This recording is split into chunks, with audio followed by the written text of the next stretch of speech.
ब्राह्मणी barrage परियोजना राजस्थान की एक महत्वाकांक्षी परियोजना है। इस परियोजना के माध्यम से चंबल नदी के अतिरिक्त जल का प्रबंधन इस प्रकार से किया जाएगा कि राजस्थान के कई जिलों में सिंचाई और पेयजल की आवश्यकताओं की पूर्ति संभव हो सकेगी, कम वर्षा के दिनों में भी। किस प्रकार से हो सकेगी, चलिए इस वीडियो के माध्यम से हम जानेंगे। आप ये जानते हैं कि जो ब्राह्मणी नदी है वो चंबल नदी की एक सहायक नदी है। यह मध्य प्रदेश की विंध्य पहाड़ियों से निकलती है और फिर राजस्थान के चित्तौड़गढ़ में इस प्रकार से प्रवेश करती है। ये चंबल नदी है। चंबल नदी में अतिरिक्त जल उपलब्ध है, आप ये जानते हैं। और अगर इस अतिरिक्त जल का प्रवाह इस प्रकार से सुनिश्चित कर दिया जाए कि उसको हम कम वर्षा वाले क्षेत्रों में प्रवाहित कर दें और फिर उसका प्रयोग सिंचाई और पेयजल की आवश्यकताओं की पूर्ति के लिए कर लें, तो फिर इससे बेहतर बात क्या हो सकती है। और यही काम किया जाएगा ब्राह्मणी बैराज परियोजना के माध्यम से। किस प्रकार से किया जाएगा, यहां चंबल नदी पर गांधी सागर बांध है मध्य प्रदेश में। चंबल नदी पर ही राजस्थान के चित्तौड़गढ़ जिले में राणा प्रताप सागर बांध है। ये ब्राह्मणी नदी है। ब्राह्मणी नदी पर यहाँ एक बांध है। इस बांध में राणा प्रताप सागर के माध्यम से, राणा प्रताप सागर से नहर के माध्यम से या टनल के माध्यम से यहां जल पहुंचाया जाएगा। इससे ब्राह्मणी नदी में अतिरिक्त जल उपलब्ध हो जाएगा और फिर इस पर एक 54 मिलियन क्यूबिक मीटर का हमें क्या बनाना है, एक बैराज बनाना है। बैराज बनाना है। बैराज में और बांध में क्या अंतर होता है, ये जानना भी आपके लिए बहुत इंपॉर्टेंट है। बांध के माध्यम से हम जल के प्रवाह को केवल नियंत्रित ही नहीं करते, न केवल जल को रोकते हैं, बल्कि उसका संग्रहण भी बहुत बड़े स्तर पर कर सकते हैं। लेकिन बैराज का इस्तेमाल आप किस लिए करते हैं, आप बैराज का इस्तेमाल करते हैं किसी नदी के जल के प्रवाह को नियंत्रित करने के लिए, उसे किसी खास दिशा में मोड़ने के लिए, खास तौर से किसी नहर में मोड़ने के लिए आप बैराज का इस्तेमाल करते हैं। और इसलिए बैराज में आप काफी गेट्स भी देखेंगे। तो ये अंतर होता है बांध में और बैराज में। तो फिर यहां पर एक बैराज निर्मित किया जाएगा ब्राह्मणी नदी पर 54 मिलियन क्यूबिक मीटर का, और इसके माध्यम से जल का जो प्रवाह है वो बनास नदी की तरफ कर दिया जाएगा और बनास नदी में फिर अतिरिक्त जल उपलब्ध हो जाएगा। और यहां पर एक बांध है बीसलपुर बांध।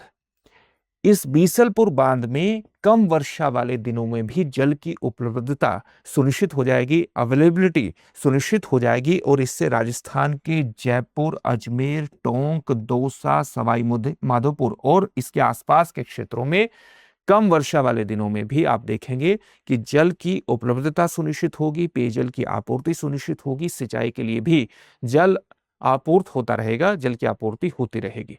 तो इस प्रकार से ये बेहतर जल के प्रबंधन का एक बेहतरीन उदाहरण है और इस प्रकार का उदाहरण है जो कृषि के लिए भी फायदेमंद होगा। कृषि की उत्पादकता भी लगातार बनाए रखने में ये सक्षम करेगा किसानों को, क्योंकि उनके लिए सिंचाई की आवश्यकताओं की पूर्ति भी कम वर्षा वाले दिनों में इसके माध्यम से संभव हो सकेगी। ये परियोजना की जो लागत है वो 1140 करोड़ रुपए है और इसको हाइब्रिड एन्युटी मॉडल पर विकसित किया जाएगा। ये किस प्रकार का मॉडल होता है, ये एक प्रकार का पब्लिक प्राइवेट पार्टनरशिप है। सामान्य रूप से हाइब्रिड एन्युटी मॉडल में होता क्या है कि सरकार 40% खर्च वहन करती है किसी परियोजना का, और जो निजी कंपनी है वो 60% खर्च वहन करती है। और जब परियोजना पूरी हो जाती है, निजी कंपनी 60% का निवेश करती है। जब परियोजना पूरी हो जाती है तो एक निश्चित समय के दौरान किस्तों में निजी कंपनी को भुगतान कर दिया जाता है जो उसने पैसा लगाया है। इसलिए इसको कहते हैं एन्युटी पेमेंट। तो ये मॉडल हो गया हाइब्रिड एन्युटी मॉडल का, जिसके आधार पर इसको विकसित किया जाएगा। और इस परियोजना की जो लागत है वो अनुमानित है 1140 करोड़ रुपए की। इसके लिए जो ठेका दिया गया है वो 780.64 करोड़ रुपए में अदानी समूह को ये ठेका प्रदान कर दिया गया है। ये बेसिक बातें हैं। साथ ही इस परियोजना के लिए भूमि अधिग्रहण भी करना पड़ेगा। क्यों करना पड़ेगा, क्योंकि इस परियोजना में 850 हेक्टेयर जमीन की आवश्यकता पड़ेगी और इसमें से 140 हेक्टेयर जो जमीन है वो निजी किसानों की है। और भूमि अधिग्रहण किसके तहत आप करेंगे, भूमि अधिग्रहण करने के लिए जरूरी है कि पहले आप सोशल इंपैक्ट असेसमेंट करें। सोशल इंपैक्ट असेसमेंट, सामाजिक प्रभाव मूल्यांकन करें, क्योंकि भूमि अधिग्रहण अधिनियम 2013 के तहत सामाजिक प्रभाव आकलन करना जरूरी है। और इसी के लिए राजस्थान का जो प्रशासन है उसने एक ड्राफ्ट रिपोर्ट तैयार की है सामाजिक प्रभाव आकलन पर, जो कि ब्राह्मणी बैराज परियोजना से संबंधित है। और इसलिए भूमि अधिग्रहण करने की ये प्रारंभिक प्रक्रिया है। और ये जब ये रिपोर्ट तैयार हो गई है, इसका अगला चरण ये है कि भूमि अधिग्रहण किया जाएगा। लेकिन भूमि अधिग्रहण करने के लिए भी प्रशासन खसरा आधारित, खसरावार क्या करेगा, भूमि सर्वेक्षण करेगा।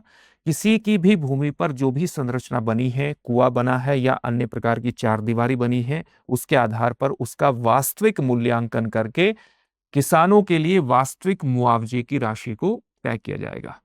इसकी प्रक्रिया एक प्रकार से प्रारंभ हो गई है। और किसानों को जो मुआवजा दिया जाना है वो किसके तहत दिया जाएगा, जो भूमि अधिग्रहण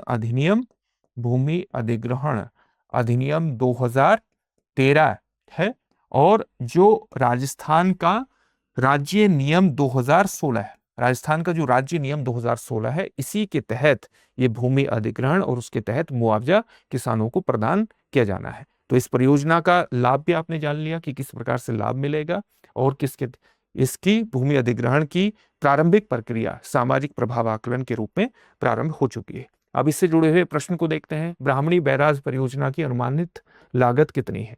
940 करोड़ रुपए, 1040 करोड़ रुपए, 1140 करोड़ रुपए, 1240 करोड़ रुपए, या अनुत्तरित प्रश्न? इस प्रश्न का उत्तर कमेंट बॉक्स में कमेंट करके जरूर दीजिए। फिर से एक नई सेशन में आपसे मुलाकात होगी। धन्यवाद। अब एग्जाम की तैयारी को और बेहतर करने के लिए हमारे चैनल को लाइक, शेयर और सब्सक्राइब करना ना भूलें।